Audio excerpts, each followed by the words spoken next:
Hello বন্ধুরা, welcome to my channel মেঘলা আকাশ। আজ আমি রান্না করব পেঁপে দিয়ে কাতলা মাছের পাতলা ঝোল। এই রান্নাটা পুরোপুরি তাদের জন্য যারা রিচ খাবার, মশলাদার তেলতেলে খাবার পছন্দ করে না, পাতলা হালকা পাতলা ঝোল খাওয়া পছন্দ করে। এই রান্নাটা পুরোপুরি তাদের জন্য। আপনারা পুরোপুরি ভিডিওটা দেখুন, স্কিপ না করে। আশা করি এই রান্নার ভিডিওটি আপনাদের সবার ভালো লাগবে। প্রথমে কাতলা মাছটাকে আমি লবণ হলুদে মাখিয়ে নিয়েছিলাম, বেশি করে হলুদ দিয়েছি, দিয়ে মাখিয়ে নিয়েছিলাম। নিয়ে আমি ছাঁকা তেলে লাল লাল করে ভেজে নিয়েছি সর্ষের তেল দিয়ে। তারপরে পেঁপে আর আলু কেটে নিয়েছি, লম্বা লম্বা করে কেটে নিয়ে ভালো করে ধুয়ে জলে ভিজিয়ে রেখেছিলাম। তারপরে কড়ার মধ্যে সর্ষের তেল দিয়েছি। সর্ষের তেলটা গরম হয়ে যাওয়ার পরে পেঁপে আর আলু দিয়ে দিয়েছি। দিয়ে এর মধ্যে আমি অল্প করে পরিমাণ মতো লবণ আর হলুদ দিয়ে এটা আমি ঢাকনা দিয়ে ভেজে নেব।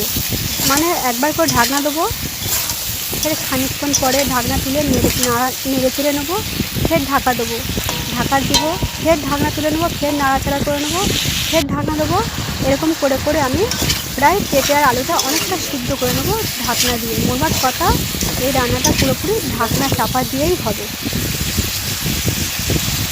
তো বন্ধুরা, আমি নাড়াচাড়া করে নিয়েছি। এরপরে আমি ঢাকনা দিয়ে দেবো।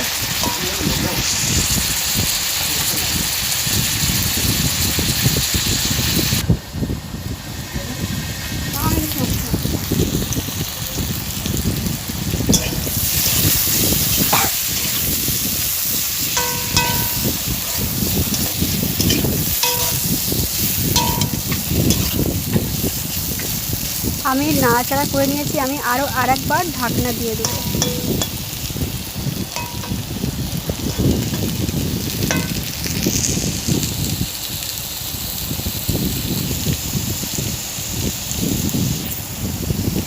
তো বন্ধুরা, দেখতে পাচ্ছেন আমি খুন্তি দিয়ে কেটে দেখাচ্ছি। পেঁপে আলু অনেকটা সিদ্ধ হয়ে গিয়েছে। আমি পেঁপে আর আলুটা তুলে নিয়েছি। তারপরে কড়ার মধ্যে সর্ষের তেল দিয়েছি, আর এর মধ্যে আমি 5 ফোড়ন দিইনি। আপনারা চাইলে 5 ফোড়ন দিতে পারেন, তবে আমি এখানে কালো জিরে দিয়েছি আর অল্প তেজপাতা দিয়েছি। দেওয়ার পরে একটু নাড়াচাড়া করে নিয়ে পেঁয়াজ কুচি আর আদা বাটা দিয়ে দিয়েছি। এই রান্নাতে আমি কোনো রসুন ইউজ করব না, যেহেতু এটা পেঁপে দিয়ে কাতলা মাছের পাতলা ঝোল হবে। পেঁপে যেহেতু আমাদের পেট ঠান্ডা করতে সাহায্য করে, তাই আমি এখানে রসুন দেবো না, কারণ রসুন শরীর আর পেট দুটোই গরম করে দেয়। সেই কারণে আমি এখানে কোনো রসুন ইউজ করব না, শুধু পেঁয়াজ আর আদাটা ইউজ করব। তো আমি নাড়াচাড়া করে নিয়েছি। নিয়ে এর মধ্যে আমি পরিমাণ মতো লবণ আর হলুদ দিয়ে দিয়েছি। দিয়ে আমি আরেকটু নাড়াচাড়া করে নেবো। গ্যাসটা আমি সিমে দেবো, হাইতে দেবো না, আমি সিমে দেবো। তারপর নাড়াচাড়া করে নিয়ে এর মধ্যে আমি দিয়ে দেবো লঙ্কার গুঁড়ো,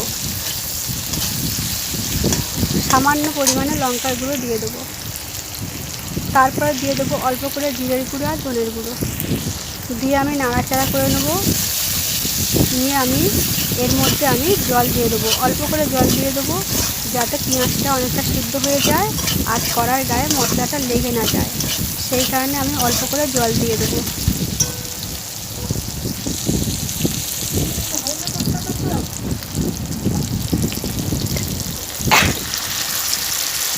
জল দিয়ে দেওয়ার পরে আমি একটু নাড়াচাড়া করে নিয়ে এই মশলাটা আমি ঢাকা দিয়ে দেবো।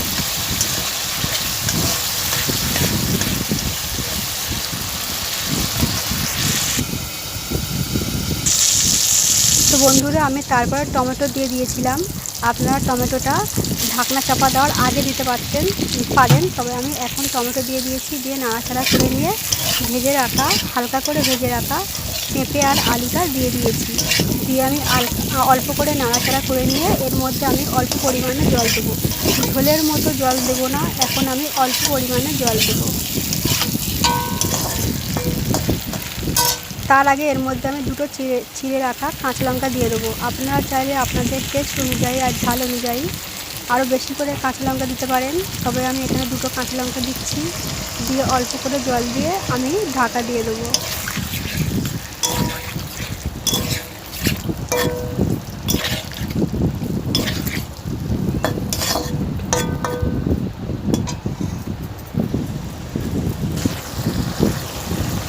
তো বন্ধুরা, আমি ঢাকনা তুলে নিয়েছি আর ফুলটা ফুটে উঠেছে। এরপরে আমি খুন্তি দিয়ে এইরকমভাবে ঘেঁটে দেবো। বারবার এইরকমভাবে আমি ঘেঁটে দেবো, যাতে পেঁয়াজ আর টমেটোটা ভালো করে গলে যায়। ঝোলের মধ্যেই ভালো করে গলে যায়, সেই হিসাবে আমি খুন্তি দিয়ে এইরকমভাবে বারবার নাড়াচাড়া করে নেব। নিয়ে আমি আরও আরেকবার ঢাকা দিয়ে দেবো।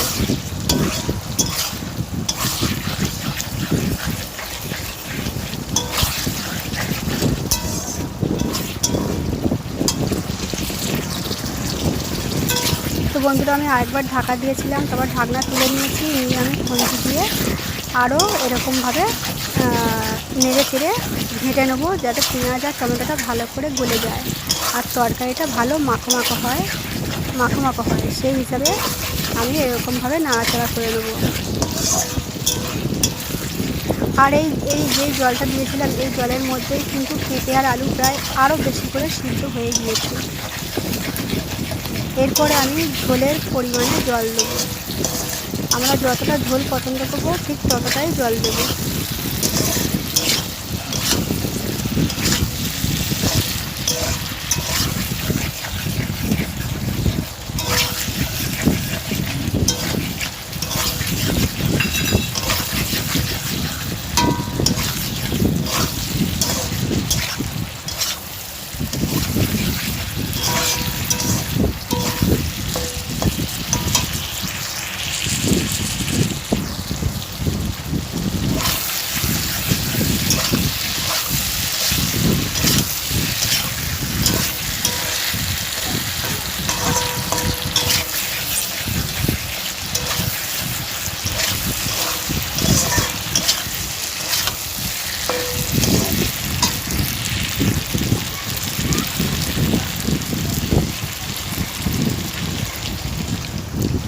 আমি এখানে ঝোলের মতো জল দিয়ে দিচ্ছি। তারপরে আমি এইটা ঢাকা দিয়ে দেবো। যতক্ষণ না ফুটে উঠছে ঠিক ততক্ষণ অবধি আমি ঢাকনা দিয়ে দেবো।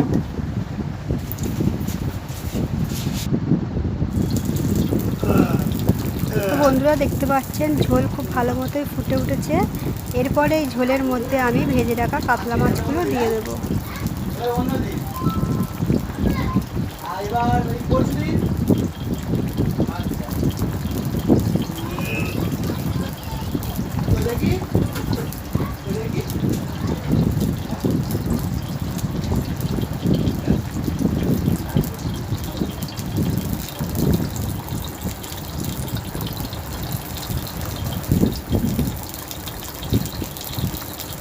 এরপরে আমি ঢাকনা দিয়ে দেবো, আরও আরেকবার ঢাকনা দিয়ে দেবো।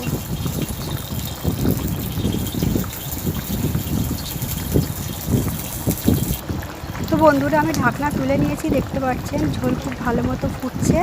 যদি আপনাদের এই পেঁপে দিয়ে কাতলা মাছের পাতলা ঝোল রেসিপিটা ভালো লেগে থাকে তাহলে অবশ্যই আমার পাশে থাকবেন। সবাইকে ধন্যবাদ।